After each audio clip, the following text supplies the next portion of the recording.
tempo. He disregarded Kathy's admonition to fasten his seatbelt when she felt trouble. Then, out of nowhere, a cascade of trees, an ear-piercing bang, shattered glass, and a plunge down a deep ravine occurred. They had no idea who might come looking for them. Kathy had a peculiar metamorphosis in the ravine, amidst the gore and her boyfriend's suffering. Her horror at being confined in what felt like an eternal jail caused her to shout and yell. One of her last memories from the car was of someone coming to her aid and pledging to seek further help. As she gazed up at the night sky, she sensed a lure leading her to the stars. Similar to a tunnel, but not quite, it defies easy description. She perceived a glimmer of light and heard voices discussing her and her options. She sensed their comforting presence and knew she shouldn't leave just yet. As time passed, she began to believe that a master healer, her grandfather and other family who had passed on, were present throughout this encounter. She suffered long-term emotional damage as a result of that defining event. Their effects on her bodily and mental well-being were substantial. It was the final straw that prompted her to confront the insurmountable obstacle of cancer while she was a young mother. Along her journey, she underwent a remarkable 14 surgeries. After slipping in and out of consciousness, she finally made it to the hospital, where she had her second near-death experience. This time, it was because she neglected her post-operative health, which led to advanced sepsis, deadly illness. As she battled for her life, she had a very hard time expressing the difficulty with her breathing. As she struggled to cope with the devastating health crisis, she sensed a draw towards a world beyond her own circumstances. In the middle of all the mayhem, she felt a strange calmness, a sensation she couldn't quite describe, that pulled her closer. Faced with an unknown destiny, her mind shifted to her children, whom she confided in, believing that they would be all right. It was a light unlike any she had ever seen before that called out to her. It was a gentle glow that embraced her, casting a soothing aura of tranquility.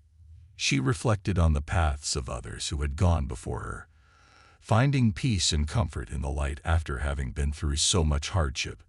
It was a life-altering event that would affect her in indelible ways.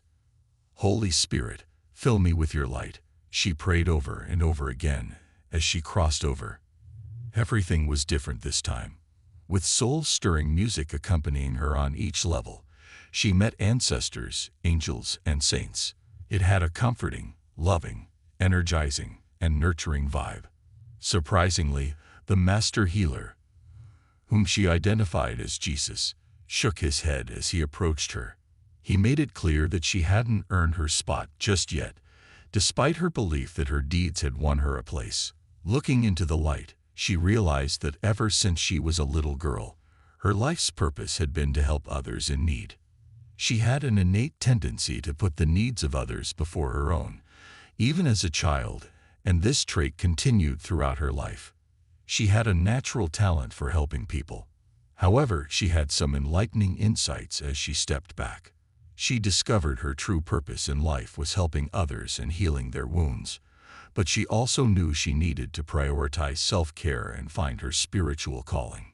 Even if they were unaware of it while they were on Earth, she believed that everyone had a soul contract going on. She reasoned that there could be other explanations for life's challenging circumstances. At other times, it was because the individual's soul was misaligned or they had lost touch with who they really were. On the other hand, there were instances when similar difficulties served as invaluable life lessons. Everyone always wanted to know why they had to endure hardship. The key was to reflect on the experience and draw out the important takeaway, so that they might avoid making the same mistakes in the future. It wasn't only events occurring to individuals. It was all about events occurring to foster their development. She had a constant sense that she was falling apart. It was as if the cosmos or some other entity were attempting to convey a message to her in a very clear and audible way, that she must prioritize her own well-being. It seemed like she was slipping into oblivion because she still hadn't mastered her life's great objective. She resembled an elusive spirit, aimlessly wandering without discovering her authentic identity. Finding happiness appeared to be an elusive goal for individuals who were out of touch with their true selves and had yet to discover their place in this world. Whether it was operating a school bus, instructing students, or serving as a company executive, she believed that every person had a unique purpose. Connecting with your inner self is essential for determining your true calling. Making that kind of bond aided in coming to terms with who you are and releasing obstacles. These obstacles could take the form of any number of negative emotions that clouded your judgment, such as hostility, resentment, fear, or concern. She believed that letting go of whatever was holding you back, particularly those emotions, was necessary for establishing a true connection with your soul. Typically, decisions prompted by fear did not lead you in the proper direction.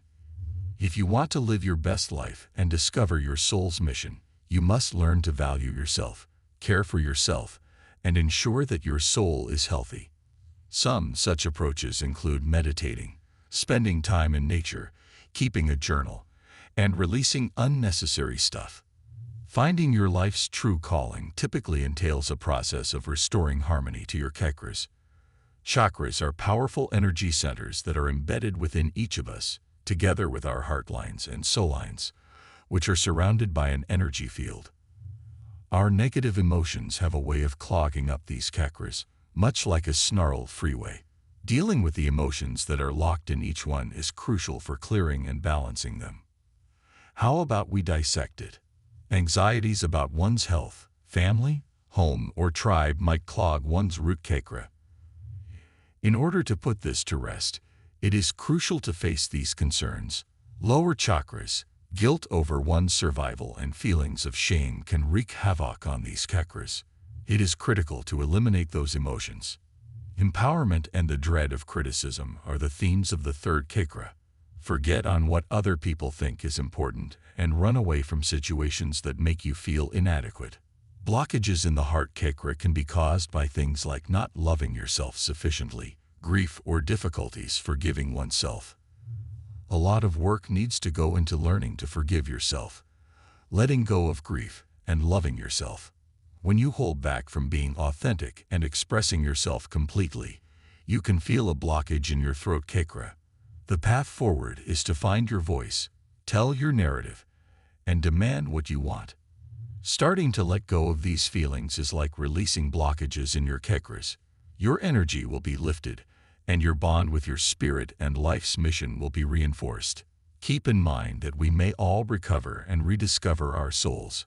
There is a unique chance for recovery for people who have experienced near-death situations. It's an invitation